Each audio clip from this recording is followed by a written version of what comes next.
Attorney, eto medyo naglabasan na rin po yung mga mismong si Senate President Soto na rin nagkwento kung ano yung mga ilan sa dahilan no binabanggit niya yung parang na ano na daw na-challenge na yung integrity ng Senate as an institution. Isa daw yan sa mga dahilan kung bakit napalitan si Senator Cheese bilang SP no. Pero kayo po, ano ang nakikita nyo kasi syempre I'm sure kanya-kanya po kayong mga haka-haka or kanya-kanya din po kayong mga observation tungkol dito sa mga sa mga movement po diyan sa Senado. Alam mo, Ruth, I think the fate of SP Escudero was sealed noong ano pa nung pinigilan niya talaga yung matuloy yung impeachment trial nung Pebrero. No? Mm. Kasi very clear naman kung ano yung nakalagay sa saligang batas, di ba, forthwith. No? So, ang pinakita niya kasi doon parang mas marunong siya kaysa sa saligang batas. Mhm. And in fact, he had a chance no na to change his mind kasi nung lumabas na yung mga constitutional drafters natin no almost unanimous sinasabi nila na ang ibig sabihin ng saligang batas, the intent was to immediately proceed to trial. Mhm. Eh hindi pa rin hindi pa rin nagpatinag si Senate President Escudero, sinabi pa niyang mas marunong siya dun sa Mhm. mga constitutional drafters. I think it started from there no na nakita na ibang klase yung leadership style Mm. ni Escudero no na hindi siya consensus builder, hindi siya consultative. In Mm. fact, ang tendency niya was to make unilateral decisions Mhm. no na dapat na lang tanggapin ng iba niyang kasamahan. Mhm. So, hindi naging maganda yon because you have to remember, Ruth, the Senate is a collegial body, Mhm. no? So, ang Senate President is like ano kumbaga ang pwede natin mahalin tulad is yung konsepto na primus inter pares, no? So, the Senate President is the first amongst equals, Mhm. no? Mhm. So, hindi dapat siya nangingibabaw at sa palagay ko, through the months na dumaan, na-realize nung mga ibang senador na ang leadership style niya was uh, sumunod na lang kayo sa akin. Mm. And that cannot work sa isang collegial body like the Senate. Parang nakadagdag din, maganda yung binanggit niyo yung impeachment 'no, kasi nasa tanong ko na rin yan sana sa inyo. Kasi may mga hindi po yan isa sa mga nababanggit, recently 'no, dun sa ilan sa mga rason. Pero siguro nga kasi nga ang tagal na nag-start, parang kumbaga naipon-ipon na lang tapos itong nadadawit din yung isang contractor na nagbigay ng donation sa, campaign donation dito kay, Senator Escudero. Nakadagdag ba yan at, kaugnay na rin itong ongoing ngayon na investigasyon sa mga anomalya sa flood control projects? Oh yes, patong-patong na, no? Nag-build up na. Mhm.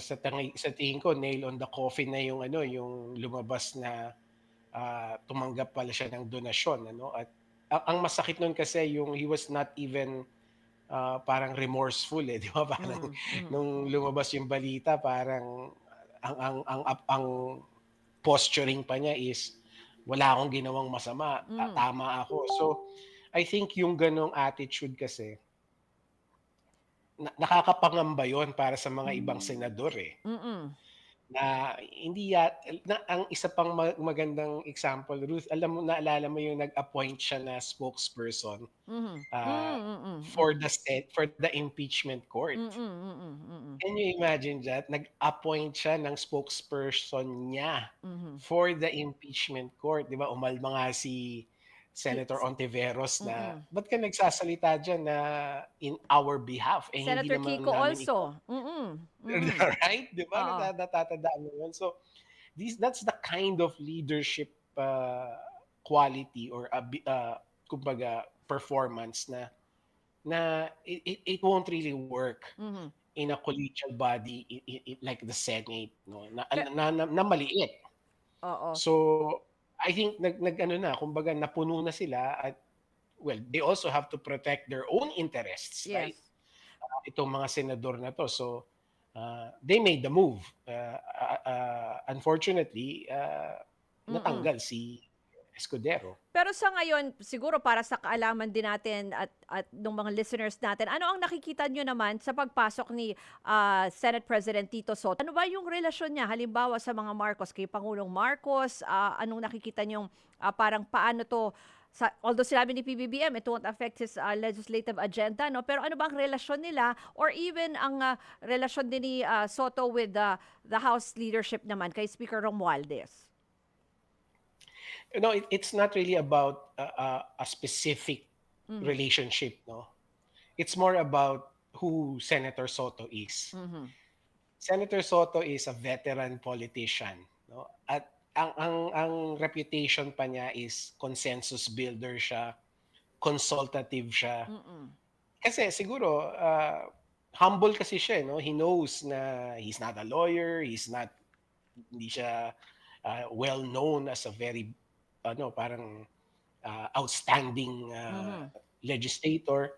Kumbaga, alam niya what he can do and what he can do best, which Mm. is to bring people together and come up with common sense solutions. So, I think yun yung asset niya, no, as Senate President, which probably the President recognizes na makakatrabaho ko tong taong to. Mm. Mm. So it's not really about a quote unquote special relationship or a historical relationship or something like that.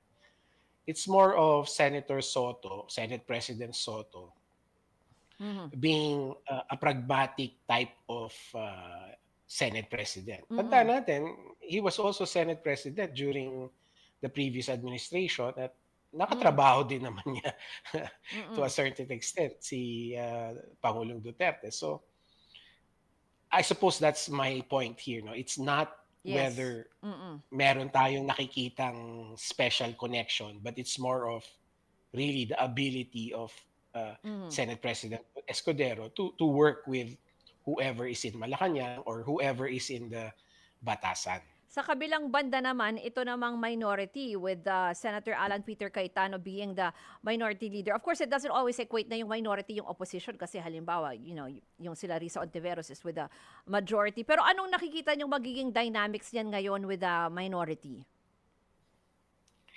Ang nakikita ko kasi si Senator Cayetano being a quintessential traditional politician, ang DNA niyan is transactional politics, no? So sa tingin ko yun pa rin ang mananaig na Mhm. kung ano ang makakabuti sa political aspirations niya, that's going to be his line of thought, no? Mm. So right now, uh, ang bet kasi is nandun pa siya sa Duterte block, 'di ba? At ang tinatrabaho pa rin niya is somehow yung Duterte narrative is still Mm. alive, no? Na naaalala pa rin natin na si Pangulong Duterte nasa Hague Mm. nakakulong.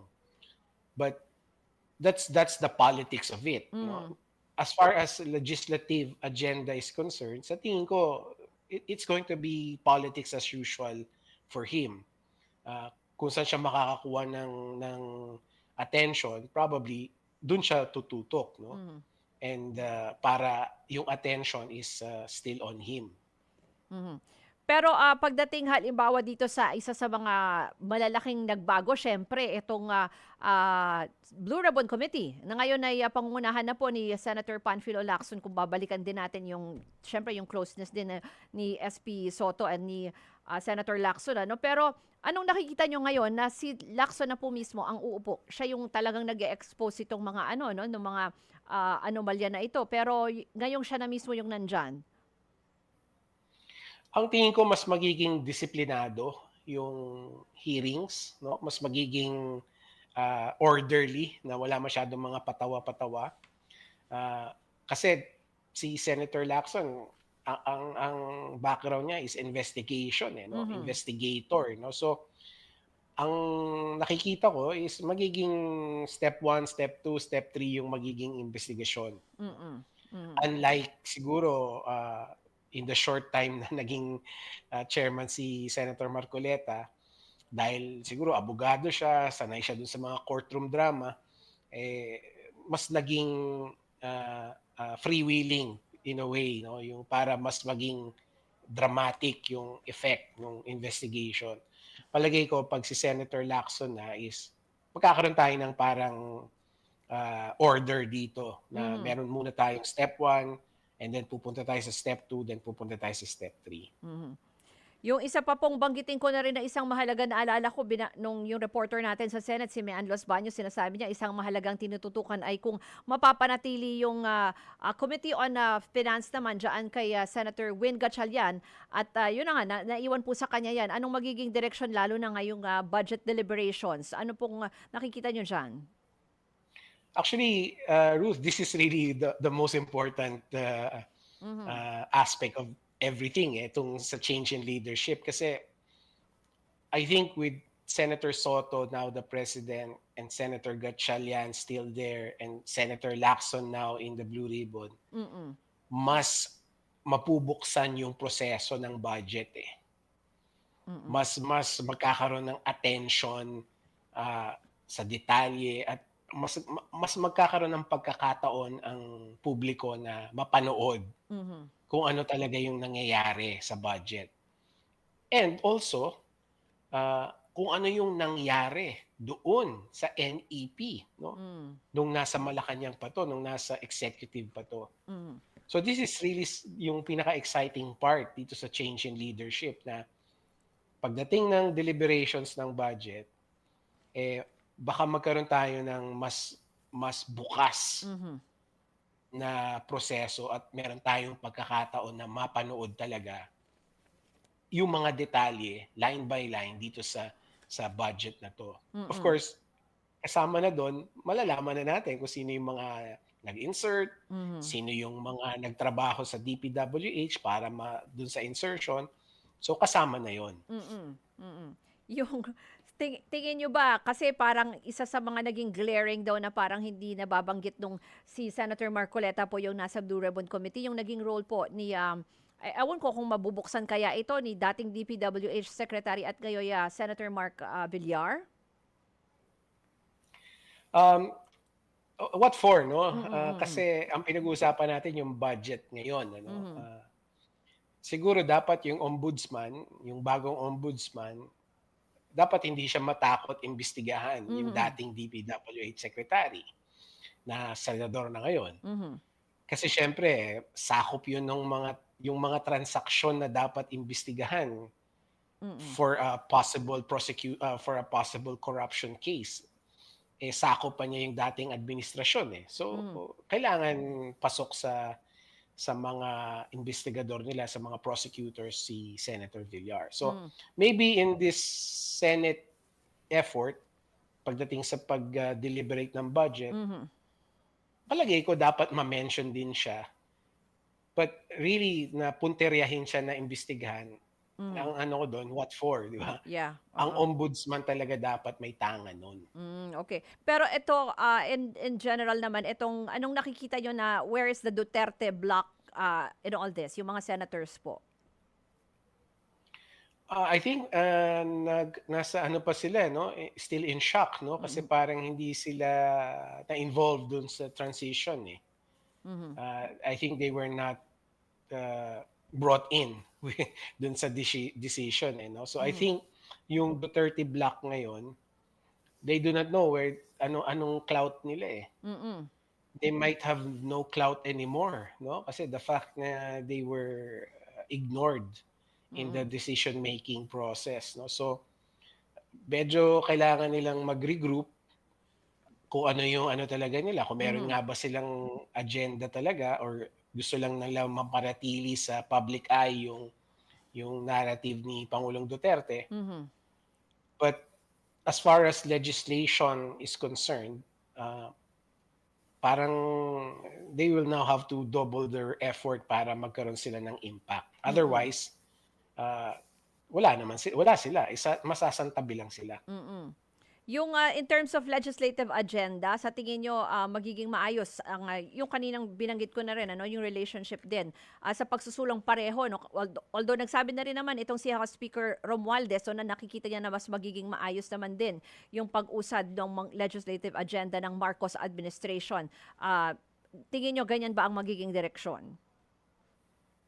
I think so, but More so dahil yung legislative agenda naman ng Malacanang is very straightforward, 'no, hindi Mhm. contentious. Mm. Na it's more of economic reforms, ah, wala naman mga proposed bills na talagang mapag-aawayan Mhm. Mm. ng mga mambabatas natin. Halimbawa itulak ang divorce bill, for example, Death eh, penalty, talagang mga mag-aaway. ganyan. Definitely, mag-aaway Oo, talaga, 'di ba? oo.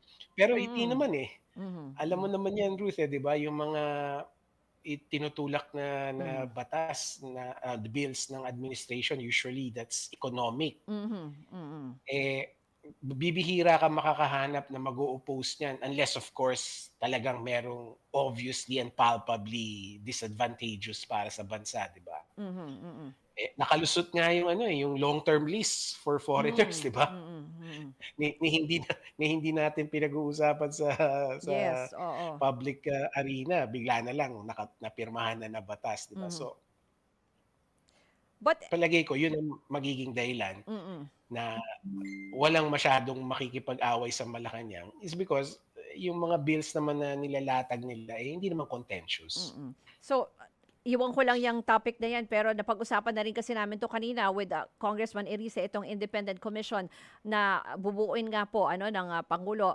Anong nakikita niyong direksyon nito sa kung saka-sakali, better ba yan to ensure na talagang magkakaroon ng accountability or even, transparency in the future, pagdating sa government, projects? Kung accountability ang pinag-uusapan natin, the way Mhm, I would understand accountability is dapat may makulong, mhm, right? Dapat mm, merong mga, politicians, bureaucrats na makulong, 'di ba? Humimas-himas ng rehas kahit papaano.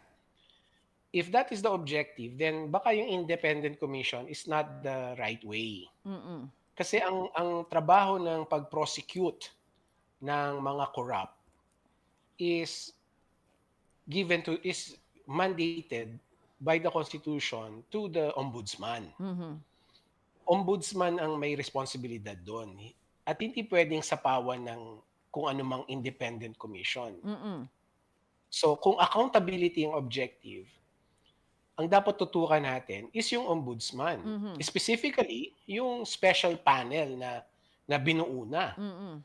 para mag-gather ng evidence, for the case build up against those, possible corrupt or part of the pork barrel cartel, 'no. Kung sino yung Pero susunod kung na ombudsman ano, isang ano din yan, attorney, oo, precisely, oo. precisely, Ruth, yun ang importante kung sino yung i-a-appoint na Mm, ombudsman. mhm. Kasi kung yung ombudsman na i-a-appoint, eh, gaya rin ng mga dating ombudsman na na-appoint na malapit sa pangulo, then magdududa ka na kung kaya ba niyang Mhm, kasuhan o i-pursue yung mga kaalyado, kapamilya ni Pangulong Marcos, 'di ba? oo. So ang gusto natin ma-appoint na ombudsman is yung talagang independent, yung walang koneksyon Mm. sa pangulo. Huli na lang bago natin tayo mag-break, attorney yung, balikan ko lang itong Kamara kasi may sinasabi naman daw na diyan kaya posibleng magpalit ng liderato, magkakaroon kaya ng ganyan lalo na nakita niyo naman itong si Congressman Toby Chanco, isa yan sa parang sinasabi dati na baka pumoposisyon, eh, nagkaroon siya ng mga ano, yung testimonya niya diyaan sa Senate tungkol dito sa mga insertions. Nakikita niyo bang mangyayari yan sa Kamara? Alam mo, Ruth, by sheer numbers lang, 'no, Mm. mukhang in the near future, mukhang safe si Speaker Romualdez. Kasi ang dami nila masyado, 'di ba? Mhm. Para matanggal siya, you need Mm. what, 90% Mhm, of oo. Yeah, Congress to oo. to change their minds, 'di ba? Super majority ang support niya, eh. Yes. Eh, mahirap 'yun Sa ano, ngayon ano? Mm. ang ang naging sort of a very dramatic change lang in the leadership na napanood ko, na witness natin is nung 2018, 'di ba? Yeah. Nung SONA mismo, 'di ba? Nagpalitan, Gano'n yes. Oo, oo. Mm. right, 'di ba? Pero mahirap mangyari ulit 'yun, eh. Oo, mm. So, in the near future, siguro safe Mhm. si Speaker Romualdez, but depende na 'yun sa gagawin niya, 'no, na Yes. kung kaya pa niyang hawakan yung supermajority na 'yon, I think that that is a very challenging proposition for him. Okay. Ayan, marami pong salamat at very interesting ang ating naging diskusyon. Si Michael Yusingo po, political analyst at professor mula sa Ateneo Policy Center. Mga kapatid, Cheryl Cosim po. Dito na tayo sa totoo. Dito tayo sa True FM. Mag-subscribe and follow po sa ating social media accounts. Hanapin lamang po ang True Network PH. Siyempre, kompleto yan. Nandyan po kami sa Facebook, sa Instagram, sa X, YouTube, TikTok, and podcast.